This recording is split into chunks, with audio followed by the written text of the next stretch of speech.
السلام علیکم ورحمۃ اللہ تعالی وبرکاتہ۔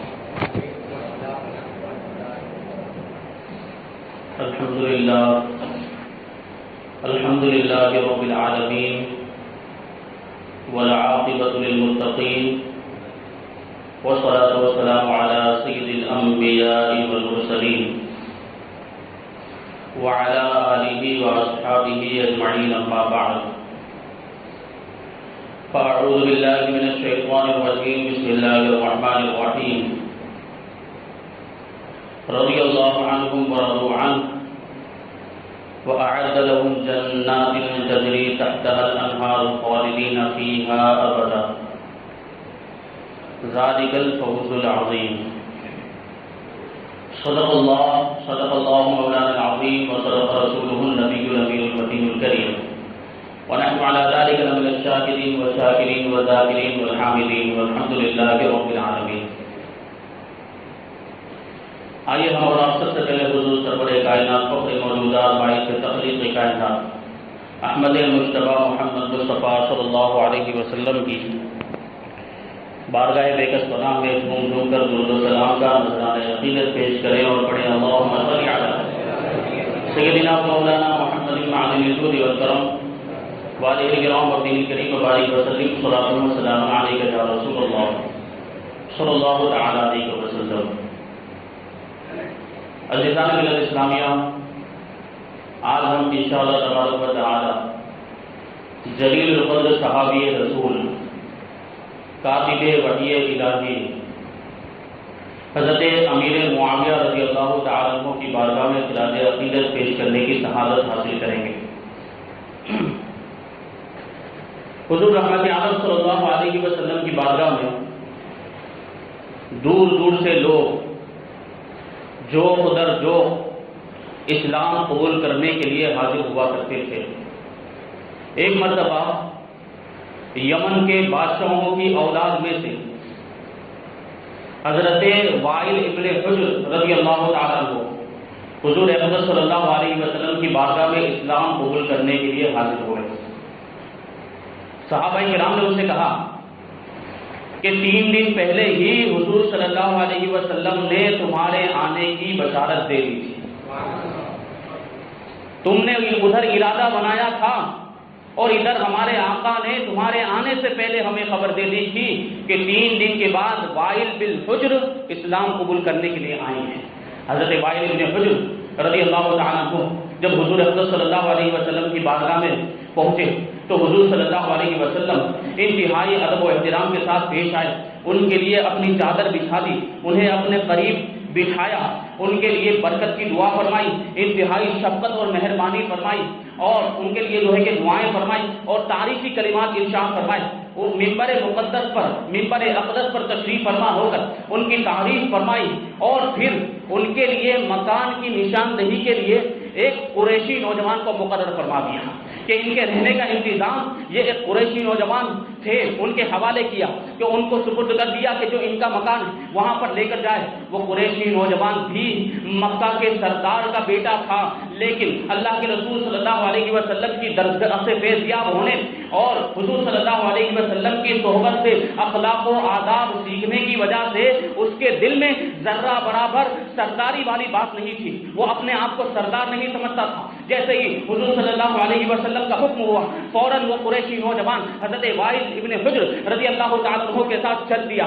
اب راستہ طے کر رہے، گرمی کا موسم تھا، حضرت وائل ابن حجر رضی اللہ تعالیٰ عنہ اونٹنی پر سوار، بادشاہ کی اولاد میں سے ہیں، اونٹنی پر سوار تھے اور وہ قریشی نوجوان پیدل چل رہا تھا اور اس قریشی نوجوان نے جوتے بھی نہیں پہنے تھے، ایسا گرمی کا موسم تھا اور ریت کے اوپر چل رہے تھے۔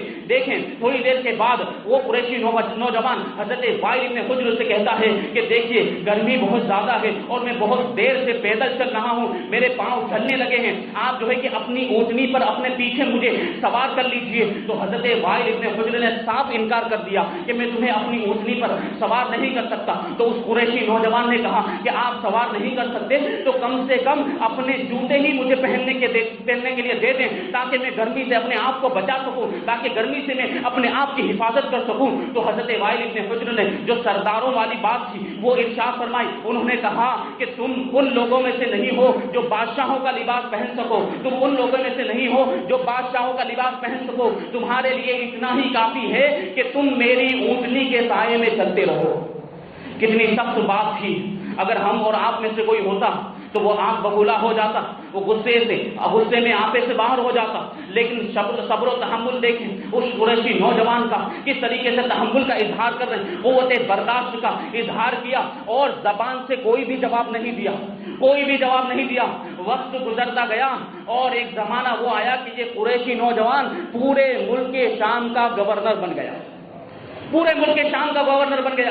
حضرت وائل ابن حجر ایک مرتبہ اس قریشی نوجوان کے پاس آئے، اس کے دربار میں آئے تو اس قریشی نوجوان نے انتہائی ادب و احترام کے ساتھ آپ کا استقبال کیا اور ماضی کے گزرے ہوئے زمانے کے اس واقعے کا بدلہ نہیں لیا، بلکہ حضرت وائل ابن حجر کو اس قریشی نوجوان نے اپنے تخت پر اپنے قریب میں بٹھایا اور ارشاد فرمایا کہ یہ تخت بہتر ہے یا تمہاری اونٹنی کی کوہان بہتر ہے؟ اس واقعے کی طرف اشارہ کیا کہ یہ تخت بہتر ہے یا تمہاری اونٹنی کی کوہان بہتر ہے، کہ تخت پر میں نے بٹھا لیا اور تم اونٹنی پر بٹھانے کے لیے تیار نہیں تھے۔ تو حضرت وائل ابن حجر عرض کرتے ہیں کہ اے امیر المؤمنین، میں اس وقت نیا مسلمان ہوا تھا اور زمانہ جاہلیت کا یہ رواج تھا، جو میں نے کیا یہی اس وقت کا طریقہ تھا، اور اب اللہ تبارک و تعالیٰ نے ہمیں اسلام کی دولت عطا فرمائی ہے اور آپ نے جو کیا ہے وہ اسلام کا طریقہ ہے۔ اسلام کا طریقہ یہی ہے کہ ادب و احترام کے ساتھ پیش آیا جاتا ہے اور کبھی اپنی ذات کے لیے بدلہ نہیں لیا جاتا، کبھی اپنی ذات کے لیے انتقام نہیں لیا جاتا۔ حضرت وائل ابن حجر اس قریشی نوجوان سے، اس کے اخلاق سے ایسے متاثر ہوئے کہ عرض کرنے لگے کہ کاش کہ میں نے اس نوجوان کو اپنے آگے سوار کر لیا ہوتا۔ عزیزان ملت اسلامیہ، یہ قریشی نوجوان جس نے اس طریقے سے صبر و تحمل کا مظاہرہ کیا تھا، قوت برداشت کا مظاہرہ کیا تھا، اسلامی اخلاق و کردار کا اظہار کیا تھا، وہ کوئی اور نہیں تھے بلکہ جلیل القدر صحابی رسول کاتب وحی الہی حضرت امیر معاویہ رضی اللہ تعالیٰ عنہ تھے۔ یہ حضرت امیر معاویہ رضی اللہ تعالیٰ عنہ، آپ کا نام معاویہ، اور حضرت شارح بخاری حضرت علامہ عینی فرماتے ہیں کہ 20 صحابہ کرام کا نام معاویہ تھا، لیکن جب مطلق معاویہ بولا جاتا ہے تو اس سے حضرت امیر معاویہ ابن ابو سفیان ہی مراد ہوتے ہیں۔ آپ کی جو کنیت تھی ابو عبد الرحمن تھی، آپ کا لقب ناصر لدین اللہ اور ناصر لحق اللہ، یہ اس طرح کے آپ کے القاب تھے۔ آپ کا جو سلسلہ نسب ہے وہ حضرت عبد مناف پہ جا کر حضور صلی اللہ علیہ وسلم کے خاندانی شجرے سے مل جاتا ہے۔ حضور صلی اللہ علیہ وسلم کا شجرہ کیا ہے؟ محمد بن عبداللہ بن عبد المطلب بن ہاشم بن عبد مناف۔ اب حضرت امیر معاویہ کا شجرہ سماعت فرمائیں، معاویہ بن ابی سفیان بن صخر بن حرب بن امیہ بن عبد شمس بن عبد مناف۔ یہ عبد مناف پہ جا کے والد ماجد کی طرف سے حضرت امیر معاویہ کا شجرہ حضور صلی اللہ علیہ وسلم کے خاندانی شجرے سے جا کے مل جاتا ہے، اور اسی طریقے سے والدہ کی طرف سے بھی آپ کا شجرہ نسب حضور صلی اللہ علیہ وسلم کے شجرہ نسب سے عبد مناف پر جا کر مل جاتا ہے، اور وہ شجرہ کس طریقے سے ہے؟ معاویہ بن ہند بنت عتبہ بن ربیعہ بن عبد شمس بن عبد مناف۔ اس طریقے سے دیکھیں تو والد کی طرف سے بھی آپ کا خاندانی شجرہ حضور کے خاندانی شجرے سے ملتا ہے، اور والد کی طرف سے بھی آپ کا خاندانی شجرہ حضور کے خاندانی شجرے سے مل جاتا ہے۔ اس طریقے سے حضرت امیر معاویہ رضی اللہ تعالیٰ عنہ کی خاندانی رشتہ داری تھی حضور رحمت عالم صلی اللہ علیہ وسلم کے ساتھ۔ آپ کے والد ماجد حضرت ابو سفیان رضی اللہ تعالیٰ عنہ یہ قریش کے سردار تھے۔ جب ابو جہل مر گیا تو سب نے اتفاق کر کے حضرت ابو سفیان کو سردار بنایا۔ جب اسلام نہیں لائے تھے تو اسلام کے خلاف خوب کاروائیاں کرتے تھے، اسلام کے بہت سخت خلاف سے بہت سخت دشمن، لیکن جب مسلمان ہو گئے فتح مکہ کے دن تو ان کی ساری کوششیں اسلام کی سربلندی کے لیے ہوا کرتی تھی۔ اسلام کے لیے حضرت ابو سفیان رضی اللہ تعالیٰ عنہ بہت قربانیاں دی ہیں، یہاں تک کہ اپنی دونوں آنکھیں اسلام کی راہ میں قربان کر دی۔ غزوہ طائف کے موقع پر حضرت ابو سفیان کی ایک آنکھ شہید ہو گئی، اور غزوہ تبوک کے موقع پر حضرت ابو سفیان کی دوسری آنکھ بھی شہید ہو گئی تھی۔ یہ حضرت ابو سفیان جو اس قدر جانثاری کا ثبوت انہوں نے دیا ہے، ایک مرتبہ اللہ کے رسول صلی اللہ علیہ وسلم کی بارگاہ میں حاضر ہوئے اور عرض کرنے لگے کہ یا رسول اللہ، ام حبیبہ بنت ابو سفیان یہ ملک عرب میں سب سے زیادہ حسین و جمیل ہے، آپ اس کو اپنے نکاح میں قبول فرما لیجیے۔ اور دوسری بات یہ ہے کہ معاویہ کو اپنا کاتب بنا لیجئے، وہی لکھنے کے لیے معاویہ کو رکھ لیجئے، اور تیسری بات یہ ہے کہ مجھے اسلامی لشکر کا امیر بنا دیجئے تاکہ میں اسلام کی طرف سے بالکل اسی طریقے سے لڑوں جس طریقے سے میں اسلام کے خلاف لڑا کرتا تھا۔ یہ تین باتیں حضرت ابو سفیان نے حضور اقدس صلی اللہ علیہ وسلم کی بارگاہ میں رکھی اور حضور صلی اللہ علیہ وسلم نے تینوں باتوں کو مان لیا۔ حضرت ام حبیبہ ام المؤمنین رضی اللہ تعالیٰ عنہ، یہ حضرت ابو سفیان کی بیٹی ہیں جن سے حضور اقدس صلی اللہ علیہ وسلم نے نکاح فرمایا، اپنی بیوی بنایا۔ یہ حضرت ابو سفیان کی بیٹی اور حضرت امیر معاویہ کی بہن ہے۔ تو خاندانی رشتہ داری کے علاوہ یہ دوسری رشتہ داری بھی تھی کہ حضور اقدس صلی اللہ علیہ وسلم حضرت ابو سفیان کے داماد اور حضرت امیر معاویہ حضور اقدس صلی اللہ علیہ وسلم کے سالے ہوتے ہیں۔ یہ دیکھیں، یہ رشتہ داری حضرت امیر معاویہ کی حضور صلی اللہ علیہ وسلم کے ساتھ تھی۔ پھر حضور صلی اللہ علیہ وسلم نے حضرت امیر معاویہ کو کاتب وحی بھی بنایا، اور اسی طریقے سے حضرت ابو سفیان کو لشکر کا امیر بھی مقرر کیا، اور قربانیاں دیتے ہوئے اسلام کی طرف سے حضرت ابو سفیان پوری زندگی لڑتے رہے اور پوری زندگی اسلام کے دشمنوں کا مقابلہ کرتے رہے۔ حضرت ہند بنت عتبہ بن ربیعہ، یہ جو حضرت امیر معاویہ کی والدہ ماجدہ ہیں، یہ بھی پہلے اسلام کے سخت خلاف تھی اور بہت زیادہ اسلام کے خلاف نفرت کا مظاہرہ کیا کرتی، لیکن جب مسلمان ہو گئی تو آپ نے بھی اسلام کے لیے بے شمار قربانیاں دی۔ حضرت ام المؤمنین عائشہ صدیقہ رضی اللہ تعالیٰ عنہ ارشاد فرماتی کہ ایک مرتبہ ہند بنت عتبہ اللہ کے رسول صلی اللہ علیہ وسلم کی بارگاہ میں آئی اور عرض کرنے لگی، یا رسول اللہ، اسلام لانے سے پہلے آپ کے گھر والوں سے زیادہ کسی گھر والوں کا رسوا ہونا مجھے محبوب نہیں تھا، اور اسلام لانے کے بعد آپ کے گھر والوں سے زیادہ کسی کے گھر والوں کا عزت والا ہونا مجھے پسند نہیں ہے۔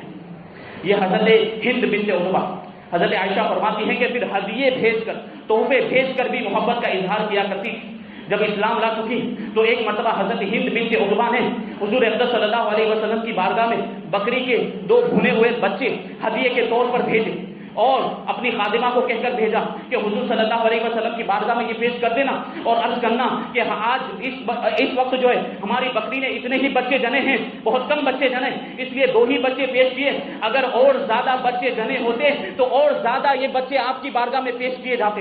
اب آپ کی خادمہ حضرت ہند کی خادمہ ان بکری کے بچوں کو لے کر حضور صلی اللہ علیہ وسلم کی بارگاہ میں پہنچی۔ اس وقت حضور صلی اللہ علیہ وسلم مقام ابطح میں موجود تھے، ایک خیمے کے اندر موجود تھے۔ خادمہ خیمے کے دروازے پر پہنچی، سلام عرض کیا، اندر آنے کی اجازت طلب کی، اجازت ملنے کے بعد اندر داخل ہوئی تو اس وقت ام المؤمنین حضرت ام سلمہ رضی اللہ تعالیٰ عنہ اور ام المؤمنین حضرت میمونہ رضی اللہ تعالیٰ عنہ موجود تھی۔ وہ خادمہ پہنچنے کے بعد عرض کرتی ہے کہ ہماری جو مالکن ہیں انہوں نے ارشاد فرمایا ہے کہ یہ 2 بکری کے جو بچے ہیں قبول فرمائیں کہ اس سال ہماری بکری نے اتنے ہی بچے جنے ہیں، اگر اور زیادہ بکری کے بچے جنے ہوتے تو ہم وہ بھی آپ کی بارگاہ میں پیش کر دیتے ہیں۔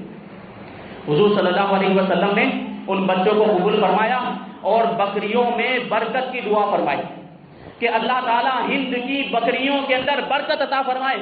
اب خادمہ وہاں سے واپس ہوتی ہیں، حضرت ہند کی بارگاہ میں پہنچتی ہیں اور حضور صلی اللہ علیہ وسلم نے جو دعا دی تھی وہ دعا سناتی ہیں تو حضرت ہند خوشی سے مچل جاتی ہیں۔ اب کیا ہے، یہ خادمہ بیان کرتی ہیں کہ اس کے بعد اللہ تبارک و تعالیٰ نے ہماری بکریوں کے اندر ایسی برکت عطا فرمائی جیسی برکت ہم نے اس سے پہلے کبھی نہیں دیکھی تھی۔ حضرت ہند کہتی ہیں کہ یہ حضور صلی اللہ علیہ وسلم کی دعا کی برکت کا نتیجہ ہے، یہ حضور صلی اللہ علیہ وسلم کی دعا کی برکت ہے کہ اللہ تبارک و تعالیٰ نے ہماری بکریوں کے اندر اتنی کثرت عطا فرمائی، اور یہ اللہ تبارک و تعالیٰ کا شکر و احسان ہے کہ اس نے ہمیں اسلام کی توفیق عطا فرمائی۔ حضرت ہند ہی کی ایک روایت ہے، عائشہ فرماتی ہیں کہ میں نے ایک مرتبہ خواب میں دیکھا کہ میں دھوپ میں کھڑی ہوں، قریب میں ایک سایہ ہے لیکن میں اس سائے کے پانے پر قادر نہیں ہوں، وہ سایہ میں حاصل نہیں کر پا رہی۔ اتنے میں کیا دیکھتی ہوں کہ اللہ کے رسول حضور رحمت عالم صلی اللہ علیہ وسلم میرے قریب تشریف لائے اور حضور کی برکت سے وہ سایہ مجھے نصیب ہو گیا۔ وہ سایہ کوئی اور چیز نہیں بلکہ اسلام تھا کہ اللہ تبارک و تعالیٰ نے کفر کی دھوپ کو دور کر دیا اور اسلام کا سایہ عطا فرمایا۔ یہ حضرت ہند اس طریقے سے آپ نے قربانیاں دی. حضرت ابو سفیان اور حضرت ہند یہ دونوں فتح مکہ کے دن حضور صلی اللہ علیہ وسلم کی بارگاہ میں حاضر ہو کر انہوں نے اسلام قبول کیا تھا. حضرت امیر معاویہ رضی اللہ تعالیٰ عنہ صلح حدیبیہ کے وقت ہی مسلمان ہو گئے تھے، لیکن انہوں نے اپنے اسلام کا اظہار نہیں کیا تھا. فتح مکہ کے دن حضرت امیر معاویہ رضی اللہ تعالیٰ عنہ نے اپنے اسلام کا اظہار فرمایا اور حضور صلی اللہ علیہ وسلم نے آپ کو اپنا کاتب وحی بنا لیا کہ وہ صحابہ کرام جو حضور کی بارگاہ میں رہ کر وحی الہی کو لکھا کرتے تھے، جو آیتیں قرآن کی نازل ہوتی اس کو لکھا کرتے تھے، ان میں حضرت امیر معاویہ کا بھی شمار ہوتا تھا. وہ صحابہ کرام جو کاتب وحی تھے ان میں سے چند کے نام یہ: حضرت ابو بکر صدیق، حضرت عمر فاروق اعظم، حضرت عثمان غنی، حضرت مولا کائنات علی مرتضی، حضرت عامر بن فہیرہ، حضرت ابی بن کعب، حضرت خالد بن سعید، حضرت شرحبیل بن حسنہ، حضرت خالد بن سعید، حضرت زید بن ثابت اور حضرت امیر معاویہ رضی اللہ تعالیٰ عنہ. یہ تمام وہ صحابہ کرام ہیں جو وحی الہی کو لکھا کرتے تھے. لیکن حضرت ایک راوی کہتے ہیں کہ حضور صلی اللہ علیہ وسلم نے خاص طور پر جن دو صحابہ کرام کو کتابت وحی کے کام پر معمول کیا تھا، وہ دو صحابہ کرام حضرت زید بن ثابت اور حضرت امیر معاویہ تھے کہ یہ خاص طور پر کتابت وحی کیا کرتے تھے. جو آیات نازل ہوتی تھی ان کو یہ لکھا کرتے تھے. تو عزیزان ملت اسلامیہ، آج یہ قرآن مقدس جو ہم تک حفاظت کے ساتھ پہنچا ہے اس میں کہیں نہ کہیں حضرت امیر معاویہ کا بھی ہاتھ ہے. حضرت امیر معاویہ کا اہل سنت و جماعت پر، مسلمانوں پر یہ احسان ہے کہ انہوں نے وحی الہی کو لکھا اور وحی الہی قرآن کی آیتیں اس طریقے سے محفوظ کر دی اور پھر یہ محفوظ ہونے کے بعد آج ہم تک پہنچی ہے. تو اس میں حضرت امیر معاویہ کا ہم پر بہت بڑا احسان ہے. یہ احسان کبھی بھلایا نہیں جا سکتا. یہ حضرت امیر معاویہ رضی اللہ تعالیٰ عنہ کی زندگی کس طریقے سے اتباع سنت کا جذبہ آپ کے اندر موجود تھا کہ جب بھی کبھی آپ حج کے لیے تشریف لے جاتے اور مدینہ منورہ حاضری ہوتی تو شہداء احد کی بارگاہ میں حاضری دینے کے لیے حاضر ہوا کرتے تھے. کیونکہ حضور صلی اللہ علیہ وسلم کا یہ معمول تھا کہ آپ سال میں کم سے کم ایک مرتبہ شہداء احد کی قبروں پر، ان کے مزارات پر حاضر ہوا کرتے تھے. تو حضور کی سنت کی اتباع میں آپ بھی مدینہ منورہ جب بھی پہنچتے تو شہداء احد کے مزار پر حاضری دیا کرتے تھے. اسی طریقے سے آپ حضور صلی اللہ علیہ وسلم کی سنت کی اتباع میں، سنت کی پیروی کرتے ہوئے ہر سال 10 محرم کا روزہ بھی رکھا کرتے تھے کہ حضور صلی اللہ علیہ وسلم بھی ہر سال 10 محرم کا روزہ رکھتے تھے. پھر آپ دیکھیں نماز سے اور عبادت سے آپ کو کیسی محبت تھی. بہت ہی دلچسپ واقعہ ہے. ایک مرتبہ کیا ہوا، فجر سے پہلے حضرت امیر معاویہ رضی اللہ تعالیٰ عنہ اپنے محل کے اندر آرام فرما رہے تھے کہ شیطان آیا اور شیطان نے آپ کو جگایا کہ نماز فجر کا وقت ہو گیا، اٹھ جائیے. حضرت امیر معاویہ اٹھے، بیدار ہوئے، وہ پوچھنے لگے کہ تم کون ہو؟ تو وہ آنے والا جس نے حضرت امیر معاویہ کو جگایا تھا وہ کہنے لگا کہ میں شیطان ہوں. اب حضرت امیر معاویہ کے تعجب کی انتہا نہیں رہی کہ شیطان کا کام تو بہکانا ہے، شیطان کا کام تو نیکیوں سے دور کرنا، شیطان کا کام تو نمازوں سے دور کرنا ہے. یہ کیا ہو گیا کہ تم نماز کے لیے جگا رہے ہو، تم نماز کے لیے اٹھانے کے لیے آئے ہو، یہ کیا بات ہو گئی؟ یہی سوال حضرت امیر معاویہ نے شیطان سے کیا. تو شیطان پہلے ٹال مٹول کرنے لگا، ہیلے بہانے کرنے لگا کہ اب میں نیک ہو گیا ہوں، اب میں نے توبہ کر لی ہے، اب میں لوگوں کو نیکیوں کی دعوت دیتا ہوں، اب میں گناہوں کی طرف نہیں بلاتا. اس طریقے سے ٹال مٹول کرنے کی کوشش کی. لیکن حضرت امیر معاویہ صحابی رسول تھے، وہ جانتے تھے کہ یہ شیطان مردود ہے، یہ ہیلے بہانے کر رہا ہے، ٹال مٹول کر رہا ہے. آپ نے اسے چھوڑا نہیں یہاں تک کہ حقیقت حال کو جان لیا.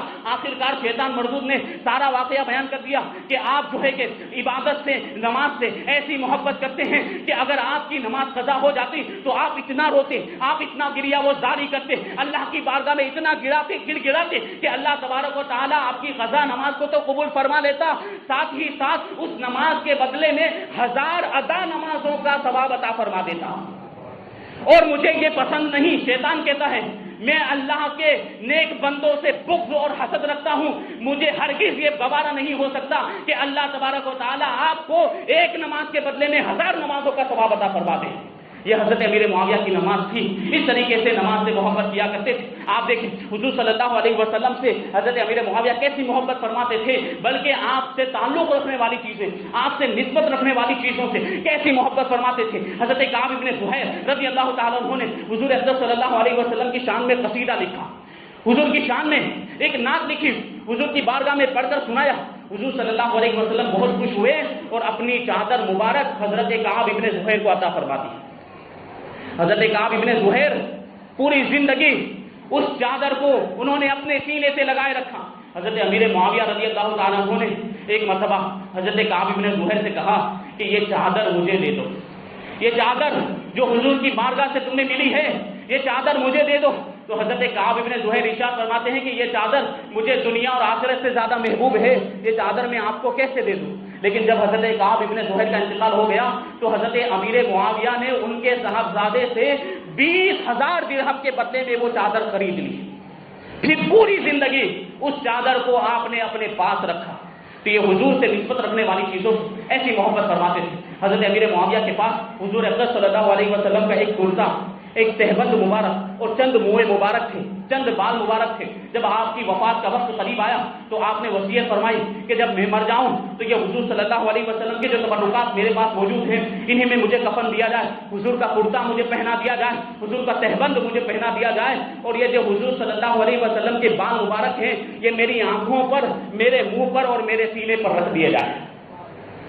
یہ محبت کا عالم۔ اب آپ سوچیں کہ جو حضور سے نسبت رکھنے والی چیزوں سے ایسی محبت کرتا ہے وہ حضور کی ذات سے کیسی محبت کرتا ہوگا۔ یہ حضرت امیر معاویہ رضی اللہ تعالیٰ عنہ اس طریقے سے حضور اقدس صلی اللہ علیہ وسلم سے محبت فرمایا کرتے تھے۔ اللہ کے رسول نے ارشاد فرمایا تھا کہ وہ شخص اس وقت تک مومن نہیں ہو، کوئی شخص اس وقت تک مومن نہیں ہو سکتا جب تک کہ وہ مجھے اپنی جان سے زیادہ محبوب نہ بنا لے، میری اولاد کو اپنی اولاد سے زیادہ محبوب نہ بنا لے، اور ان کی جانیں اس کی ذات سے زیادہ محبوب نہ ہو جائیں، اور میرے گھر والے اس کے گھر والوں سے زیادہ محبوب نہ ہو جائیں، اس وقت تک کوئی مومن نہیں ہو سکتا۔ حضرت امیر معاویہ کے سامنے یہ حدیث پاک تھی، اس لیے آپ اہل بیت سے خوب محبت فرمایا کرتے تھے۔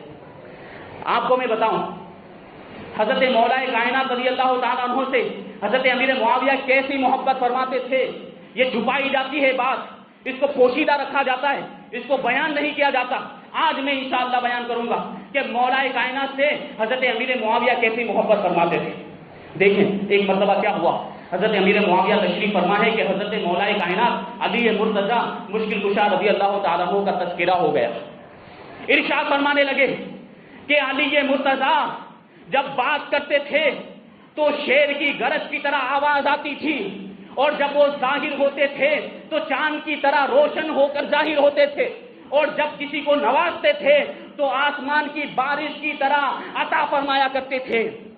یہ امیر معاویہ حضرت مولا کائنات کی تعریف کر رہے ہیں۔ اب جو ہے کہ آگے کسی نے پوچھا کہ آپ افضل ہیں یا علی مرتضیٰ افضل ہیں؟ غور فرمائیں، آپ افضل ہیں یا علی مرتضیٰ افضل ہیں؟ امیر معاویہ ارشاد فرماتے ہیں کہ علی مرتضیٰ کے چند نقوش یہ آل ابو سفیان سے بہتر ہیں۔ سبحان اللہ کہتے ہیں۔ حضرت علی مرتضیٰ کے چند نقوش، کیا مطلب کہ حضرت علی مرتضیٰ کے پاؤں کے نشانات یہ آل ابو سفیان یعنی ابو سفیان کی اولاد سے بہتر ہیں۔ یہ خود حضرت امیر معاویہ نے ارشاد فرمایا کہ یہ مجھ سے بہتر مولا کائنات ہیں، بلکہ حضرت علی مرتضیٰ کے پاؤں کے نشان بھی امیر معاویہ سے بہتر ہیں۔ یہ خود حضرت امیر معاویہ نے ارشاد فرمایا۔ پھر درباریوں سے ارشاد فرمایا کون ہے جو مولا کائنات کی شان میں شعر پڑھے، اشعار پڑھے؟ اب تمام جو ہے حضرت امیر معاویہ نے ارشاد فرمایا کہ جو بھی علی مرتضیٰ کی شان میں شعر پڑھے گا میں اسے 1000 دینار عطا فرماؤں گا۔ اب تمام حاضرین نے مولا کائنات کی شان میں شعر پڑھنے شروع کر دیے، سب نے شعر پڑھے۔ اس کے بعد امیر معاویہ نے ارشاد فرمایا کہ تم لوگوں نے جتنے بھی شعر پڑھے، تم لوگوں نے جتنی بھی فضیلتیں اپنے اشعار کے اندر بیان کی ہیں، علی مرتضیٰ ان تمام اشعار کی فضیلتوں سے زیادہ افضل ہیں۔ یہ امیر معاویہ رضی اللہ تعالیٰ عنہ محبت تھی۔ حضرت عمرو بن عاص نے ایک مرتبہ حضرت امیر معاویہ کی بارگاہ میں عرض کیا کہ آپ کو کس چیز نے حضرت علی مرتضیٰ رضی اللہ تعالیٰ عنہ کی برائی کرنے سے روکے رکھا ہے؟ تو حضرت امیر معاویہ نے ارشاد فرمایا کہ 3 باتیں ہیں جو حضور صلی اللہ علیہ وسلم نے ارشاد فرمائی تھی حضرت علی مرتضیٰ کے تعلق سے، جب تک وہ باتیں مجھے یاد ہیں میں ہرگز علی مرتضیٰ کی برائی نہیں کروں گا، اور یہ باتیں مجھے سرخ اونٹوں سے زیادہ بہتر گئے، سرخ اونٹوں سے زیادہ پسندیدہ۔ وہ 3 باتیں کون سی تھی؟ ایک بات یہ تھی کہ جب ایک غزوے کے موقع پر حضور صلی اللہ علیہ وسلم تشریف لے گئے تو حضرت علی مرتضیٰ مشکل کشا رضی اللہ تعالیٰ عنہ کو مدینے میں عورتوں اور بچوں کے درمیان چھوڑ کے جانے لگے، تو حضرت علی نے حضور کی بارگاہ میں عرض کیا تھا کہ یا رسول اللہ آپ مجھے بچوں اور عورتوں کے درمیان چھوڑ کے جا رہے ہیں، یہ کیسی بات؟ تو اللہ کے رسول صلی اللہ علیہ وسلم نے ارشاد فرمایا تھا کہ علی کیا تمہیں یہ بات پسند نہیں کہ ہماری بارگاہ میں تمہارا وہی مقام ہو جو حضرت موسیٰ علیہ السلام کی بارگاہ میں حضرت ہارون علیہ السلام کا مقام و مرتبہ تھا. بس بات اتنی ہے کہ میرے بعد کوئی نبی نہیں ہو سکتا. ایک یہ بات تھی. دوسری وہ بات تھی کہ جنگ خیبر کے موقع پر جب اللہ کے رسول نے ارشاد فرمایا تھا کہ کل میں ایسے شخص کے ہاتھ میں جھنڈا دوں گا لشکر اسلام کا جس کے ہاتھ پر اللہ تعالیٰ فتح عطا فرمائے گا, اور وہ اللہ سے محبت کرتا ہے, اللہ کے رسول سے محبت کرتا ہے, اور اللہ اور رسول اس کا رسول اس سے محبت کرتے ہیں, اور وہ کوئی اور نہیں تھے بلکہ مولا کائنات علی مرتضیٰ مشکل کشا تھے. یہ دوسری بات. اور تیسری بات یہ تھی کہ جب آیت کریمہ نازل ہوئی قل تعالوا ندعو ابناءنا وابناءکم ونساءنا ونساءکم, یہ آیت مباہلہ کے جب کفار کے ساتھ مباہلہ کا حکم ہوا تھا اور حکم دیا گیا کہ تم اپنے بیٹوں کو بلا لو, ہم اپنے بیٹوں کو بلا لیتے ہیں, تم اپنی عورتوں کو بلا لو, ہم اپنی عورتوں کو بلا لیتے ہیں. اس وقت حضور صلی اللہ علیہ وسلم نے حضرت فاطمہ, حضرت علی مرتضیٰ, حضرت امام حسن اور حضرت امام حسین کو ارشاد فرمایا تھا, انہیں لے کر میدان میں پہنچے تھے. تو یہ تین باتیں ایسی ہیں کہ جب تک مجھے یہ یاد رہے کہ امیر معاویہ فرماتے ہیں تب تک میں مولا کائنات کی کوئی برائی نہیں کروں گا. یہ باتیں ایسی تھی. حضور صلی اللہ علیہ وسلم کی شان میں یہ کی بارگاہ میں حضرت علی کا یہ مرتبہ تھا, اور حضرت امیر معاویہ اس طریقے سے مولا کائنات سے محبت فرمایا کرتے. دو باتیں عرض کروں گا. حضرت علی مرتضیٰ رضی اللہ تعالیٰ عنہ کے دور خلافت میں آپ کی بارگاہ میں ایک طلاق کا مسئلہ آیا. ایک جو شخص تھا اس نے مخصوص الفاظ میں اپنی بیوی کو طلاق دے دی تھی. مولا کائنات نے غور و فکر کیا اور طلاق کا حکم صادر فرما دیا کہ طلاق واقع ہو گئی.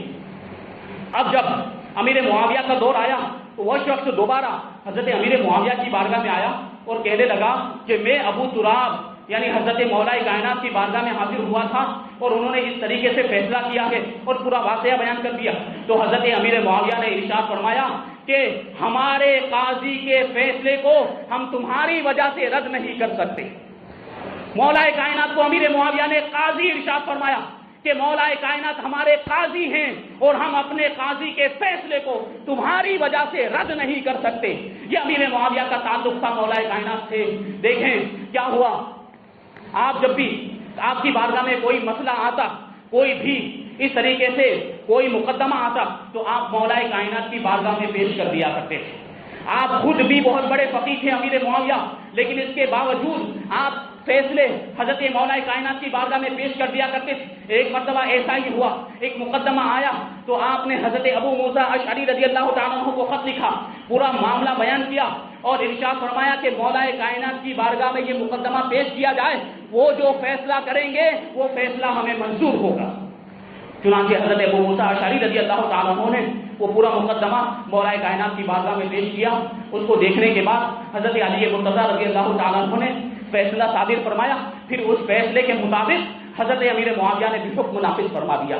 یہ تعلق تھا حضرت امیر معاویہ رضی اللہ تعالیٰ عنہ کا مولا کائنات کے ساتھ.